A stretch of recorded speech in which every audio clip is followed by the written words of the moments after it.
Thoughts of Billal ভাইয়ের পেজটা খুঁজে পাওয়া যাচ্ছে না।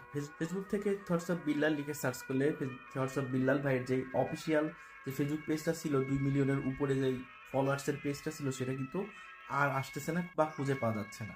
অনেকে এটা নিয়ে বলতেছে যে অনেক বেড়ে গেছিল বিল্লাল ভাই, যার কারণে নাকি তার এটা হয়েছে, বা অনেকে বলতেছে এটা হ্যাক হয়ে গেছে।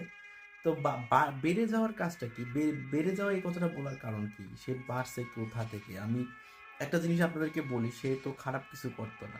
সে নিজের ক্রিয়েটিভিটি দিয়ে সে ভিডিও বানাইতো, সেটা থেকে সে অনেক ভিউজ কামাইছে, আপনারা পছন্দ করছেন, তার থেকে সে ফলোয়ার্স পাইছে। এখন একটা জিনিস সে বলছে যে কেউ তার পোস্ট কপি করেন না, কপি করলে তার স্ট্রাইক দেবে।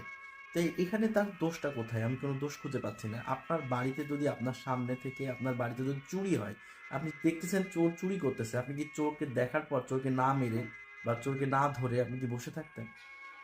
তো তার কন্টেন্ট তো তার সম্পদ, সেই সম্পদ যদি চুরি হয় সে নিষেধ করবে না? সেটা নিয়ে বলবে না এর পরবর্তী পদক্ষেপ নিব আমি? আপনারা ভাই কি বলবো ভাই, কিছু বলার নাই। তার পেজটা খুঁজে পাচ্ছেন না, পাওয়া যাচ্ছে না। আমি জানি তার পেজটা কি হ্যাক হয়েছে কিনা, না কি হলো কিছু বুঝতেছি না। আপনারা যদি খুঁজে না পান বা পেয়ে থাকেন, একটু কমেন্টে জানাবেন। ধন্যবাদ।